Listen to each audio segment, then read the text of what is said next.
자, TAT 1급 제81회차 실기 3번입니다. 결산 자료를 참고하여 결산을 수행하시오입니다. 단, 제시된 자료 외에 자료는 없다고 가정합니다. 자, 수동 결산 및 자동 결산에 대한 설명입니다. 자, 외화거래 내역이고요. 자, 외화 외상 매출금, 외화 장기 차입금에 대한 설명입니다. 자, 여러분들, 이거 여러분들 꼭 아셔야 되는 게 외화 평가는 화폐성 자산만 해당이 됩니다. 그러니까 가끔 가다가 뭐 이렇게 이제 선급금 하나 던지는 경우도 있고 선수금 하나 던지는 경우가 있어요. 이 부분은 평가 대상이 아닙니다. 선생님, 그러면은 혹시나 모르는데 보통 예금으로 보유를 할 때 외화로 평가를 하나요? 이렇게 하면은 네, 평가한다 이렇게 보면 돼요. 요새는 이제 문제 낼 게 없다 보니까 이제 내가 갖고 있는 보통 예금으로도 이제 평가는 문제가 나올 수도 있겠죠. 그래서 알아두시면 나쁠 건 없어요. 그래서 평가 대상이냐 아니냐부터 먼저 판단 후에 평가 대상이다 라고 하면은 적용해주면 돼요. 자, 외화 외상 매출금과 외화 장기 차입금입니다. 둘 다 화폐성 자산, 화폐성에 해당하는 자산 및 부채가 되는 거죠. 이렇게 됩니다. 자, 그렇기 때문에 외화 외상 매출금하고 외화 외상 매입금하고 패턴을 좀 설명하자면 이렇게 돼요. 모든 기준점은요, 장부금액입니다. 결산의 모든 평가의 기준점은요, 평가입니다. 평가 기준점은 장부금액이에요. 기준을 몰라서 많이들 결산을 어려워하는데 기준점은 무조건 장부금액이에요. 평가할 때는 어떤 거, 매도가는 증권의 평가, 그 다음에 단기매매 증권의 평가, 그 다음 외화 평가, 뭐 그 다음에 뭐 이렇게 임시 계정 과목 정리한다든지 모든 기준은 단기중 장부금액이 무조건 기준점으로 봐야 돼요. 그리고 그 이제 12월 31일자 평가할 때 이 차익만큼 비용인지 손실이죠. 그 다음에 수익인지 이렇게 해서 결정을 내려주시면 돼요. 그러니까 이 기준점을 몰라가지고 결산 문제를 많이 틀리거든요. 볼 때마다 안타깝습니다. 할 수 있는 거를. 그러니까 안 된다고 포기하는 분들이 너무 많아요. 요새는. 그렇다 보니까 잘 기억해 주세요. 기준점은 무조건 장부금액이에요. 그렇기 때문에 자산인 경우에는 어떤 상황이죠? 돈 받는 상황이죠. 자, 여러분들 한투기 한다 하면은 저도 예전에 한투기 하지만 지금 돈이 없어갖고 한투기 못하고 있거든요. 환투기를 할 때 내가 돈을 넣거든요. 달러 넣든지 엔화 넣든지 영국 파운드 넣든지 그냥 넣어요. 넣으면은 환율이 올라간다. 그럼 받는 금액이 많아져요, 적어져요? 받는 금액이 많아져요. 그러면 이익이 됩니다. 근데 환율이 떨어져요. 자, 우리 트럼프 대통령님께서 미중 무역 관세를 150%까지 올린다 했는데 그때 환율이 1490원까지 올랐거든요. 1500원 거의 가까이 됐어요. 근데 갑자기 미중 무역에 대해서 관세를 어느 정도 좀 줄이겠다라고 했더니 1448원이 된 거예요. 그러면은 내가 투자했는 금액만큼 어떻게 돼요? 내려가는 셈이잖아요. 그럼 내려가면은 받는 금액이 어떻게 돼요? 많아져요, 적어져요? 적어지는 거죠. 이때 손실 나오는 거예요. 그러니까 내가 100원을 기준으로 내가 투자했을 때 99원이 되는 순간 손실인 거예요. 그러니까 내가 100원을 투자했는데 102원이잖아요. 그러면 2원만큼 이익이 되는 거예요. 그래서 이거를 생각하고 결정하면은 이게 환산 이익인지 손실인지 결정이 나는 부분이고, 그리고 부채인 경우는 뭐예요? 내가 주는 사람이죠. 내가 돈 줘야 돼요. 그러면은 장부 금액을 기준점 잡았을 때 주는 금액이 많아지면 뭐예요? 당일 손실이죠. 내가 100원에 빌렸는 거를 110원에 줘야 되는 상황이다. 그럼 10원만큼 손실인 거예요. 그래서 이게 손실되는 거고, 만약에 주는 금액이 적어진다. 이건 이익이 됩니다. 100원 줄 거를 95만 주면 되니까 5원만큼은 내가 이익이 되는 거예요. 그렇기 때문에 내가 주는 쪽인지 받는 쪽인지 상황을 생각을 해서 그 차익만큼 이익인지 손실인지 파악해 주시면 돼요. 근데 이거를 보면은 알려고 하지 않는 분들이 많아요. 의외로 어렵다는 이유로. 근데 어렵진 않아요.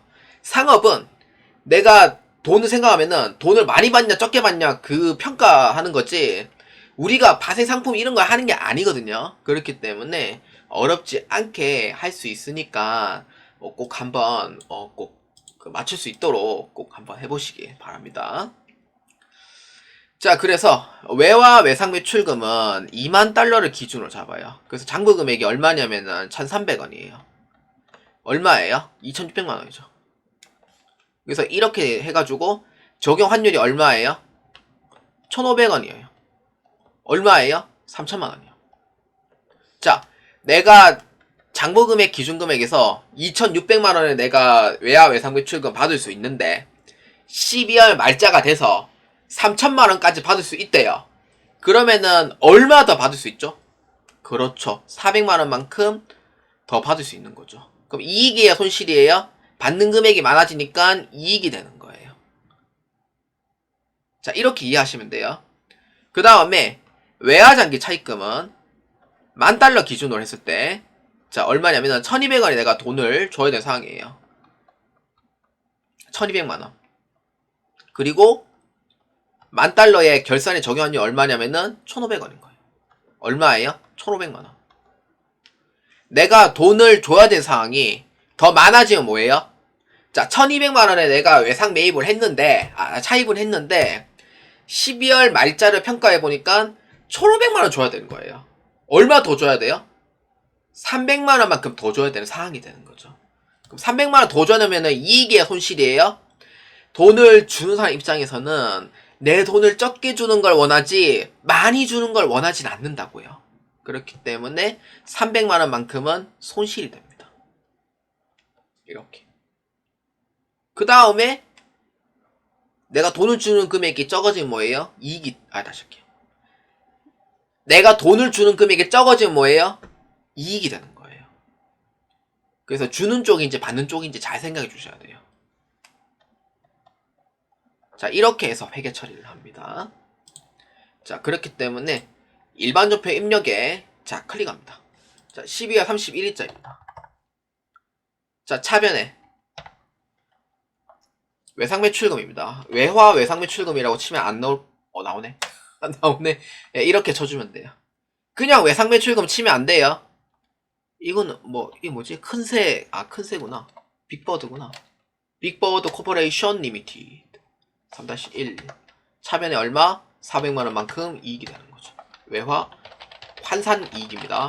외환 차익 아니에요. 외화 환산이에요. 환산 평가 대신 이름이 환산이라고 불러요. 평가 대신 이름이.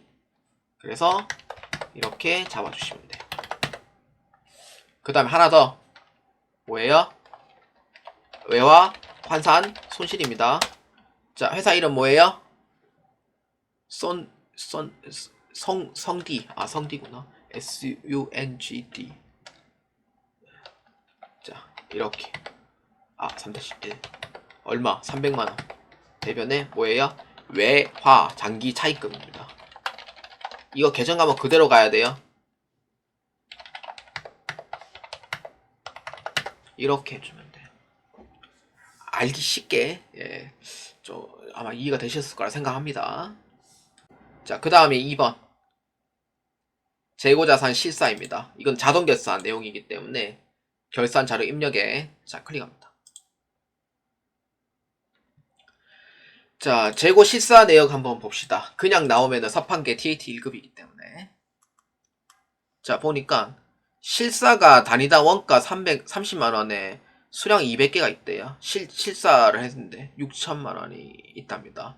근데 밑에 한번 내용 한번 볼까요?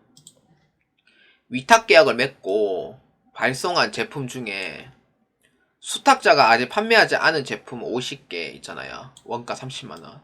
실사 내역에 포함이 안 돼 있대요. 그러니까 위탁 판매분인데 수탁자가 아직 판매 안 한 게 50만원이 있답니다.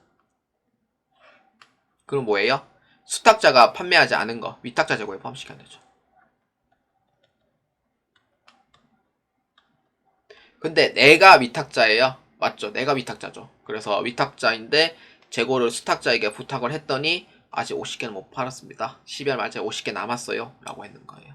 그래서 50개 30만 하면 얼마예요? 아, 1,500만 원이네요. 이렇게 되는 거죠. 그럼 두 개 합치면, 두 개 합쳐야 돼요? 아니면 제외시켜줘야 돼요? 물론 당연히 기말 재고에게 포함시켜야 되는 거죠. 그래서 7,500만 원으로 입력해 주시면 돼요.